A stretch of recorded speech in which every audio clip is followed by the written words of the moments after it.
तो हेलो दोस्तों, मैं जागरण में आप सभी को स्वागत है। तो कैसे आप सभी? मैं आशा करता हूँ कि आप सभी बहुत अच्छे होंगे, मस्त होंगे और स्वस्थ होंगे। तो मैं हूँ दिनेश कुमार।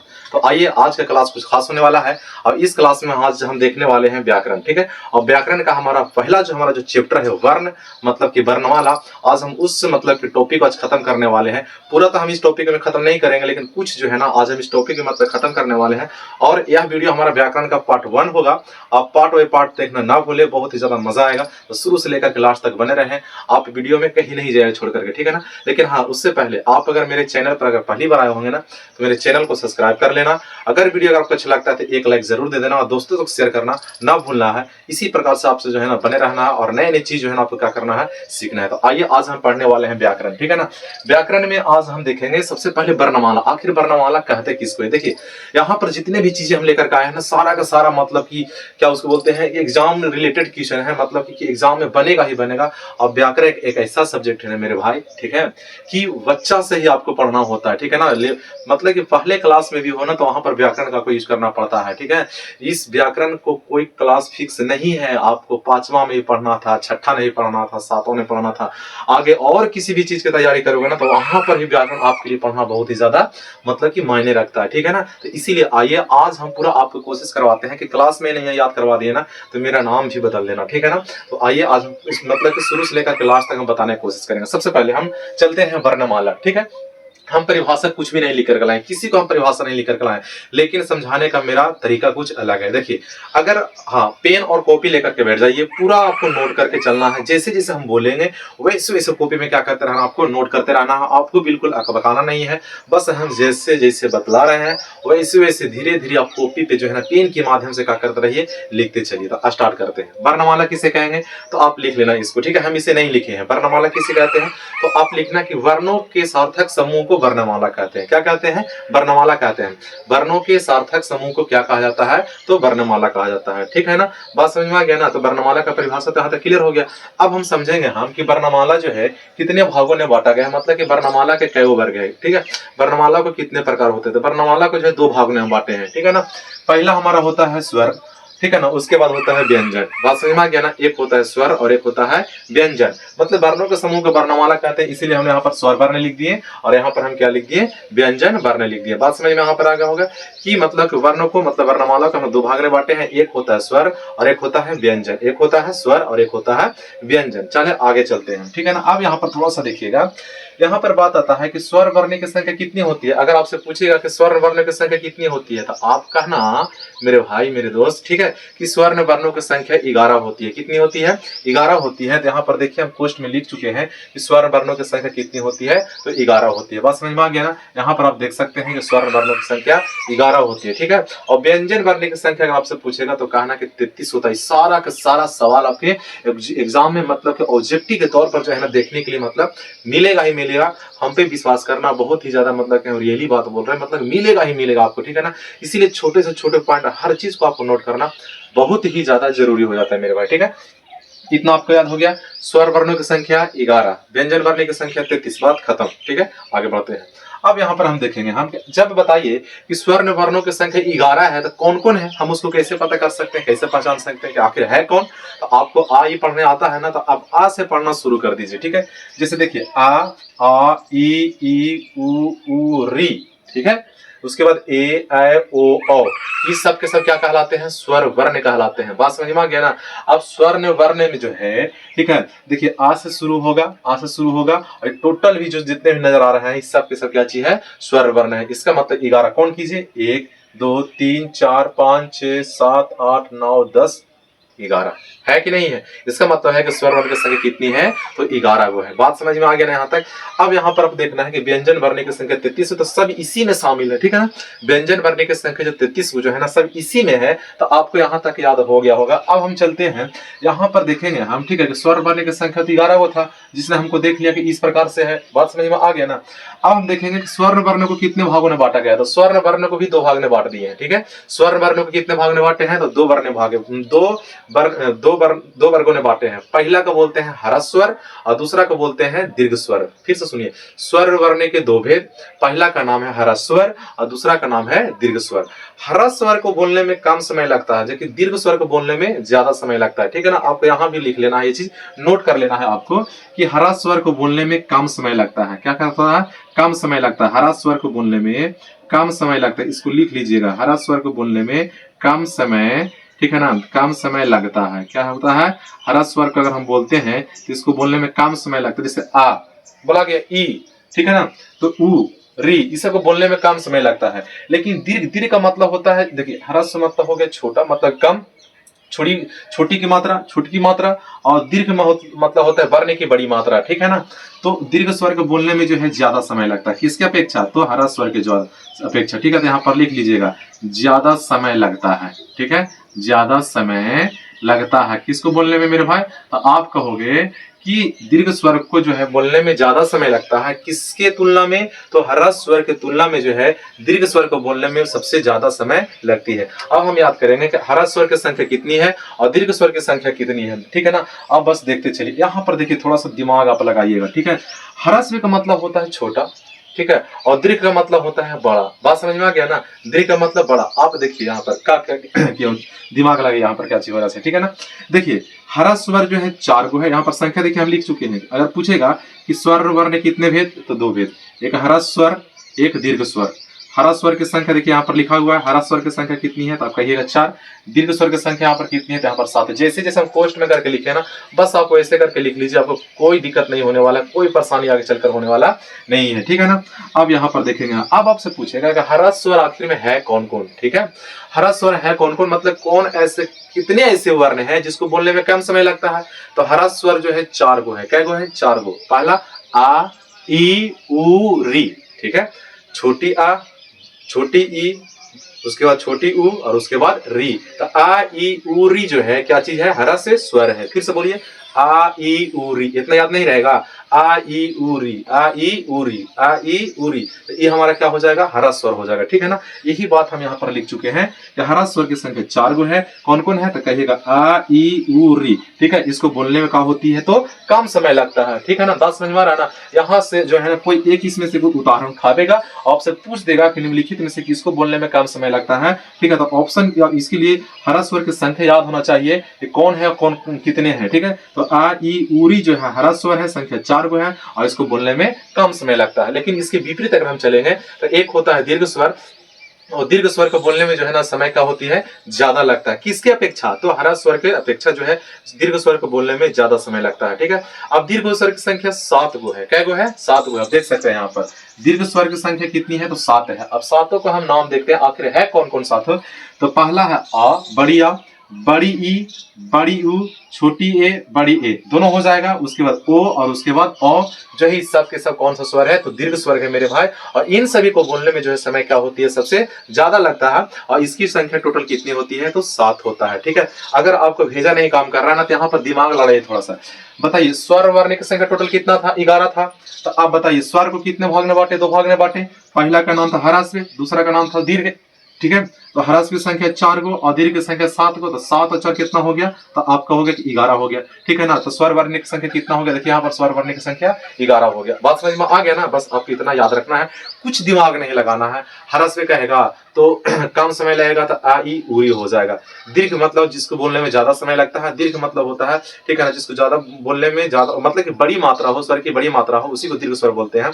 ठीक है ना, और इसकी संख्या क्या गो है? तो 7 को कहिएगा। क्या कहेंगे? 7 को कहेंगे। ठीक है ना, आ, ई, उ, ए, ओ, औ। आपको अगर आ ई भी नहीं पढ़ने आएगा तो अब क्या पढ़ने के लिए आ सकता है आपको? ठीक है ना, इसीलिए आपको सब चीज को जो है ना पॉइंट टू पॉइंट क्या करते चलना है, समझते चलना है। ठीक है, आगे हम चलते हैं। ये तो स्वर वर्ण में ह्रस्व दीर्घ की कहानी खत्म हो गया। अब हम देखते हैं व्यंजन। ये और इंपॉर्टेंट है। ठीक है ना, आवश्यकता से अधिक इंपॉर्टेंट है। जितना आप कहोगे कहीं उससे ज्यादा इंपॉर्टेंट है। ठीक है ना, इसीलिए इन बातों को और परफेक्ट तरीके से समझिए। कहते हैं मेरे दोस्त की मंजिल तो मिल ही जाएगी, भटक कर के ही सही, गुमराह तो वे लोग हैं जो घर से कभी निकले ही नहीं। ठीक है, तो इसीलिए इसीलिए आपको जो है ना जी और जान के साथ जो है ना दिल लगा करके जो है पढ़ना पड़ेगा। चाहे आप जैसे पढ़िए, आपके पास कोई बहाना नहीं होना चाहिए पढ़ने के लिए, क्योंकि पढ़ाई ही एक ऐसी साधन है जो इंसान को जमीन पर से उठा करके जो है ना अर्श तक कर सकता है, अर्श से फर्श तक पहुंचा सकता है, ठीक है ना। मतलब कि जमीन से लेकर आसमान तक आपको क्या कर सकता है, पहुंचा सकता है। इसीलिए आपको पढ़ना बहुत जरूरी हो जाएगा, कोई बहाना नहीं चलेगा आपको पढ़ाई में, ठीक है ना। अब आइए हम चलते हैं व्यंजन वर्ण। व्यंजन वर्ण की संख्या 33 को है। क्या को है? 33 को है। बिल्कुल आप जो है ना डराए नहीं, स्थिर से बस मतलब कि देखते चलिए। आगे बढ़ते हैं। देखिए व्यंजन वर्ण के जो है हम अलग अलग भागों में बांट दिए हैं। एक होता है स्पर्श व्यंजन, एक होता है अंत अस्त व्यंजन, एक होता है उसमें व्यंजन, एक होता है संयुक्त व्यंजन और एक होता है आगत व्यंजन। बात समझ में आ गया ना। एक होता है द्विगुण व्यंजन, हम उसको भी लिखाएंगे लास्ट में। अभी तक यहाँ मतलब इसको समझने की कोशिश कीजिए। अब यहाँ पर देखिए स्पर्श व्यंजन को हम बोलते हैं वर्गीय व्यंजन। क्या बोलते हैं?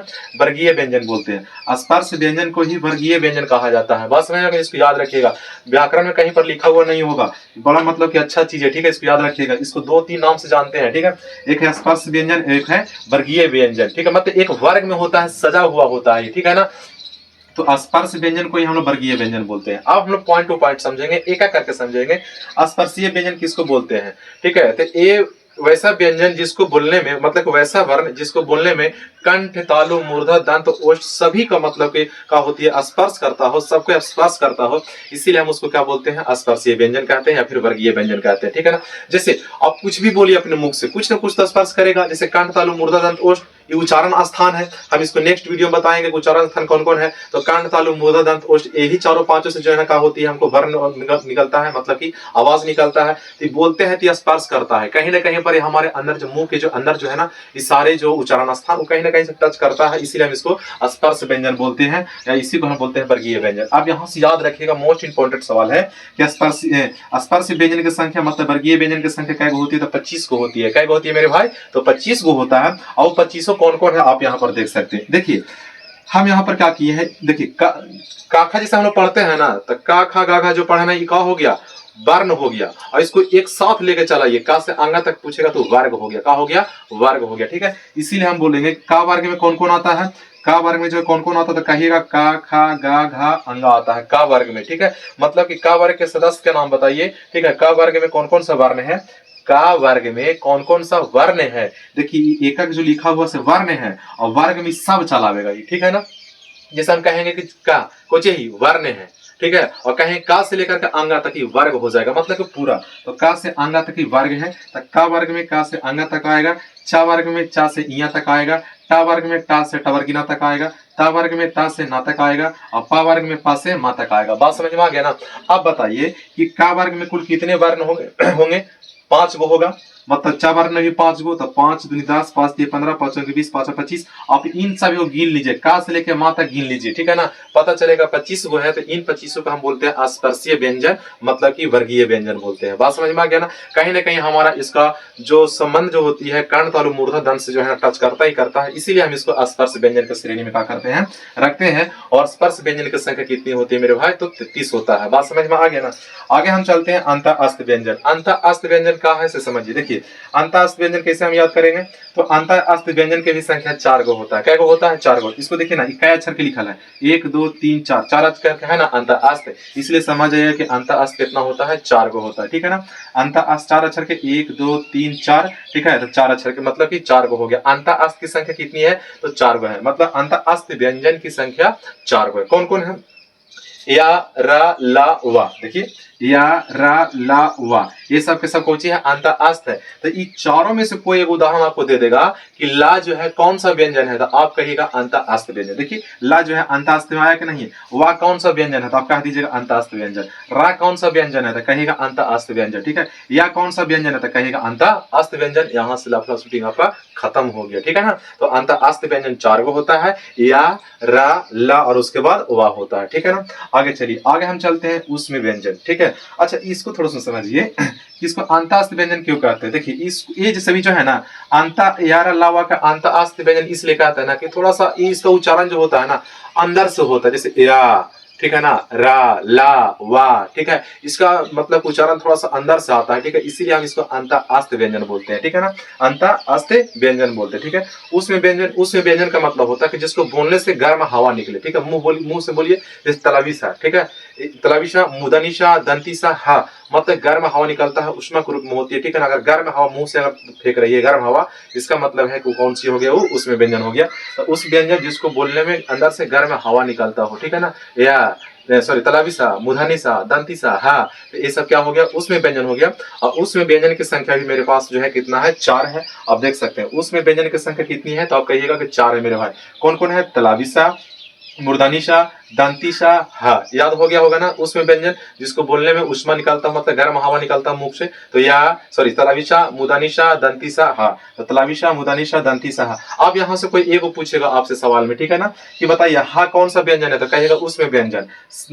सा कौन सा व्यंजन है, तो उसमें व्यंजन। मूर्धनिशा कौन सा व्यंजन है, उसमें। तलाविशा कौन सा व्यंजन है, तो उसमें व्यंजन। क्लियर खत्म हो गया ना, यहाँ से टेंशन नहीं होगा ना। अब आगे हम चलते हैं। अब होता है संयुक्त व्यंजन। संयुक्त व्यंजन कहते किसको है, संयुक्त व्यंजन का मतलब होता है कि कोई दो वर्णों को मिलाने से कोई तीसरा नई वर्ण का अगर निर्माण हो गया, कोई दो वर्णों को मिलाने से कोई तीसरा नए वर्ण का निर्माण हो गया, इसका मतलब होता है संयुक्त व्यंजन कहलाता है। संयुक्त का मतलब होता है मिला करके बनाना, ठीक है ना। तो संयुक्त व्यंजन भी 4 को होता है। देखिए संयुक्त में क्या अक्षर है, 4 अक्षर, 1 2 3 4, ठीक है ना। आप याद रखिए ना कि अंतःस्थ व्यंजन, उसमें व्यंजन और संयुक्त व्यंजन मुख्यतः 4 होते हैं। क्या होता है, 4 को। बहुत ही ज्यादा इंपॉर्टेंट है। मैं तो कह सकता हूं ना कि इन व्यंजनों में सबसे ज्यादा इंपॉर्टेंट है तो संयुक्त व्यंजन इंपॉर्टेंट है। बहुत ही से सवाल पूछता है। अब हम इसको ट्रिक से बनाने के लिए भी सिखाएंगे, कैसे आपको याद रखना है या फिर नहीं रखना है। तो देखिए, तो संयुक्त व्यंजन की संख्या कितना होता है मेरे भाई, तो आप कहोगे 4 गो होता है, ठीक है। क्या होता है, 4 गो होता है। कौन कौन है, तो संयोगी छा, त्रा, ज्ञान, सरा। सिर्फ यहाँ पर सब यार अलावा का खेला है, ठीक है ना। तो आपको क्रम से पढ़ते चलना है, ठीक है ना। पहला से पहले 4 गो अंतास, उसके बाद फिर 4 गो उसमें, उसके बाद फिर 4 गो संयुक्त व्यंजन। देखिए, तो संयुक्त व्यंजन का मतलब होता है कि कोई दो वर्णों को मिलाने से कोई तीसरा वर्ण का निर्माण हो गया। जैसे देखिए यहाँ पर संयोगी छा जो है ना, संयोगी छा, इसमें 2 गो वर्ण है। कौन कौन है हम आगे बता रहे हैं आपको, ठीक है ना। तो संयुक्त व्यंजन की संख्या क्या गो होता है, तो कहिएगा 4 गो होता है। पहला संयोगी छा, त्रा, ज्ञान और उसके बाद शरा होता है, ठीक है। अब हम देखेंगे, ठीक है, यहाँ से देखिए पूछेगा कि शरा कौन सा व्यंजन है, संयुक्त व्यंजन। ज्ञान कौन सा व्यंजन है, संयुक्त व्यंजन। त्रा कौन सा व्यंजन है, संयुक्त व्यंजन। संयोगी छा कौन सा व्यंजन है, तो कहिएगा संयुक्त व्यंजन। बात समझ में आ गया ना। अब यहाँ पर हम देख लेंगे कि आखिर हम इसको कैसे हम तोड़ेंगे। अगर तोड़ने के लिए कहा देगा कि संयोगी छा को तोड़िए, संयोगी छा जो किसके किसके मिलने से बना है, कौन कौन सा वर्ण को मिलने से बना है, ठीक है ना। तो देखिए सिंपल सी भाषा में आपको मीनिंग याद होगा, यारा का जो है ना मीनिंग याद होगा, मतलब कि यार अलावा ज्ञान तक मीनिंग याद होगा।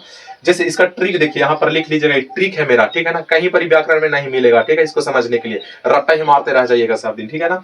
तो संयोगी छा, संयोगी छा में 2 वर्ण कौन कौन है, तो संयोगी छा के मीनिंग क्या होता है, के एस एच से संयोगी छा। तो पहले लिख देना है के और बीच में प्लस, ए से संयोगी छा। प्लस कहने का मतलब दोनों के जोड़ने से बना, दोनों को मिलने से बना है। तो आप बताइए के से क्या होता है, का, और एस एच से मुदानिशा होता है कि नहीं होता है, ठीक है। इसका मतलब है का और मुदानिशा का मेल से कौची बन गया, तो संयोगी छा। बात समझ में आ गया ना।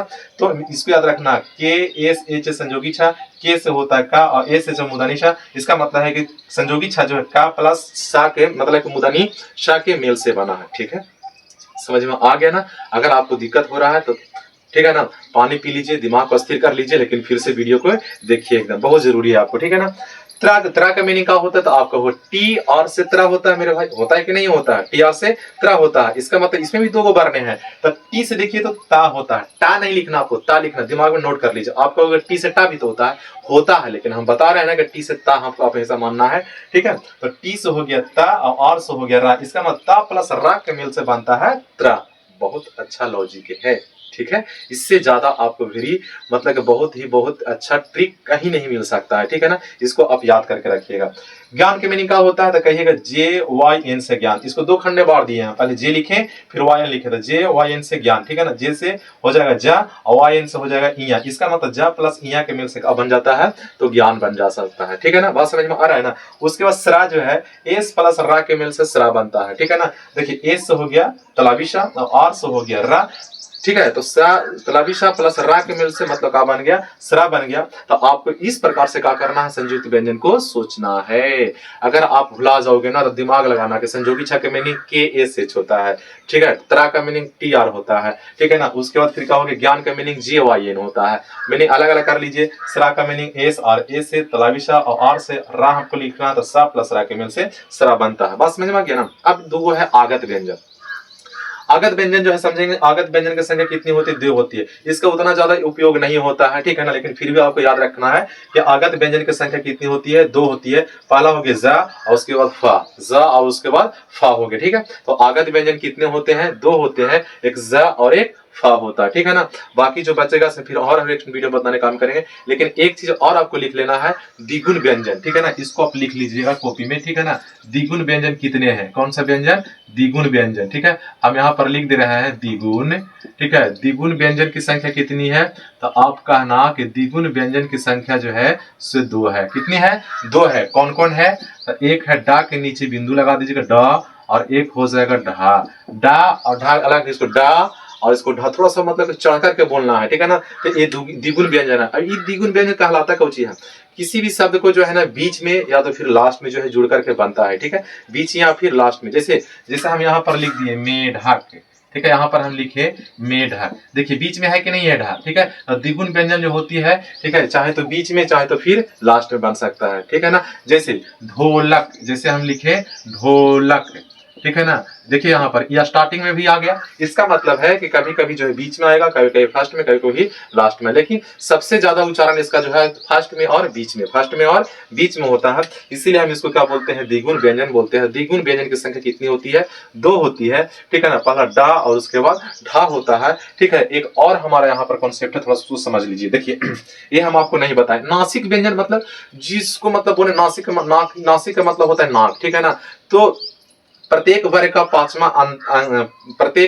पांचवा वर्ण जो है नासिक व्यंजन कहलाता है। जैसे अंगा, यहाँ पर इसको दाबिए तो बोल सकते हैं सही से, नाक को दाबिए नहीं बोलिएगा, अंगा नहीं बोला पाएगा, ठीक है ना। इसी को बोलते हैं नासिक व्यंजन। इया नहीं बोला पाएगा, इसको खोल करके रखिए, इसको चेक कीजिए ना, नाक को दाबिए, बोलिए अंगा नहीं बोला सकता, ठीक है। इसीलिए इसको हम लोग क्या बोलते हैं? नासिक वर्ण बोलते हैं, इया, ठीक है। इसको ही मतलब नासिक वर्ण बोलते हैं। प्रत्येक वर्ग का 5वां अक्षर मतलब लास्ट वाला, देखिए ना जी, अंगा इया टवर्गिना ना मा, वही लिखे हैं अंगा इया टवर्गिना ना और मा, इस सब के सब कोची है नासिक वर्ण। जैसे माँ फूल जाता है, ठीक है ना, मतलब कि नाके जो है फूल जाते हैं, मुंह भी से सही से नहीं बोल पाता, इसीलिए हम इसको नासिक व्यंजन कहते हैं। और नासिक व्यंजन की संख्या कितनी है? 5 गो है। क्या गो है? 5 गो है। देखिए आप लिखेंगे प्रत्येक वर्ग का 5वां अक्षर नासिक व्यंजन कहलाता है।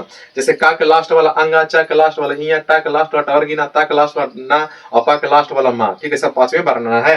तो प्रत्येक, कोई पूछेगा नासिक वर्ण किसको बोलते, बोलिएगा कि प्रत्येक वर्ग के 5वां अक्षर को है नासिक वर्ण कहते हैं। जैसे अंगा हो गया, इया हो गया, टवर्गिना हो गया, ना हो गया, माँ हो गया। नाक बंद करके, नाक को बंद कीजिए और बोलिए, नहीं बुला सकता है, मुश्किल है, इम्पॉसिबल है, ठीक है ना। तो आज का कैसा लगा क्लास आप कमेंट बॉक्स में जरूर बताइएगा। हाँ, लेकिन आप मेरे चैनल को सब्सक्राइब करके जाइएगा, इसी प्रकार से आपको नए नए वीडियो देखने के लिए मिल सकता है, ठीक है। तब तक इतना ही, जय हिंद।